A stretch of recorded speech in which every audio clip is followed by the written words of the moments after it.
নমস্কার বন্ধুরা, আবারও আপনাদের স্বাগতম জানাই মেডিসিন বাংলা চ্যানেলের আরো একটি নতুন ভিডিওতে। বন্ধুরা, আজকের ভিডিওর মাধ্যমে আমরা জানবো অফ্লোমেক এম সিরাপটি শিশু বাচ্চাদের কোন কোন ক্ষেত্রে ব্যবহার করা যেতে পারে, এটার খাবার নিয়ম কি হয়ে থাকে, এটা শিশু বাচ্চাদের কতদিন পর্যন্ত খাওয়ানো যেতে পারে ও এটির পার্শ্ব প্রতিক্রিয়া কি হয়ে থাকে শিশু বাচ্চাদের মধ্যে, বিস্তারিত বিষয় জানবো আজকের ভিডিওর মাধ্যমে। বন্ধুরা, প্রথমেই আমাদের মনে রাখতে হবে যে কোনো ঔষধই জীবনদায়ী, তাই ওষুধের এক্সপায়ারি ডেট দেখে ও ডাক্তারবাবুর নির্দেশ মেনে ওষুধগুলি ব্যবহার করতে হবে। বন্ধুরা, এই অফ্লোমেক এম সিরাপটি Macleods pharmaceutical private limited company তৈরি করে থাকে। এই অফ্লোমেক এম সিরাপটি 60 ml এর একটি শিশি হয়ে থাকে, যার আনুমানিক দাম 60 টাকা থেকে 70 টাকার মধ্যে। অফ্লোমেক এম সিরাপটি বাজারে যে কোনো খুচরো মেডিকেল স্টোরে পেয়ে যাবেন।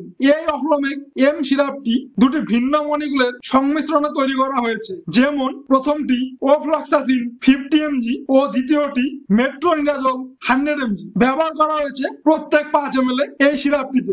এই অফ্লোমেক এম সিরাপটি ডাক্তারবাবুরা 3 মাসের শিশু বাচ্চা থেকে শুরু করে প্রায় 2 বছর বয়স পর্যন্ত শিশু বাচ্চাদের ব্যাকটেরিয়াল ও অ্যান্টিব্যাকটেরিয়াল ইনফেকশনের ফলে পেট খারাপ, গড় হজম, ডায়রিয়া, পাতলা পায়খানা এবং মলের সাথে আমাশার লক্ষণ দেখা গেলে ডাক্তারবাবুরা শিশু বাচ্চাদের অফ্লোমেক এম সিরাপটি প্রেসক্রিপশন করে থাকে শিশু বাচ্চার ওজনের উপর ভিত্তি করে। এখন আমরা জেনে নেব অফ্লোমেক এম সিরাপটি ডোজ শিশু বাচ্চাদের কি পরিমাণে হয়ে থাকে। শিশু বাচ্চাদের প্রত্যেক 2 কেজি ওজনে 1 ml করে দিনে 2 বার করে খাবার পরে 5 থেকে 7 দিন পর্যন্ত খাওয়ানো যেতে পারে এই অফ্লোমেক এম সিরাপটি। এই অফ্লোমেক এম সিরাপটি খাবার ফলে আপনার শিশু বাচ্চার মধ্যে ছোট ছোট কিছু ক্ষণস্থায়ী পার্শ্ব প্রতিক্রিয়া দেখা যেতে পারে, যেমন শিশু বাচ্চার মধ্যে বমি বমি ভাব হওয়া, জিভার মধ্যে ছালা পড়া, মাথা ব্যথা করা, শরীরে র্যাশ ও অ্যালার্জি ওঠা এবং কোষ্ঠকাঠিন্যের মতো লক্ষণ দেখা যেতে পারে আপনার শিশুর মধ্যে।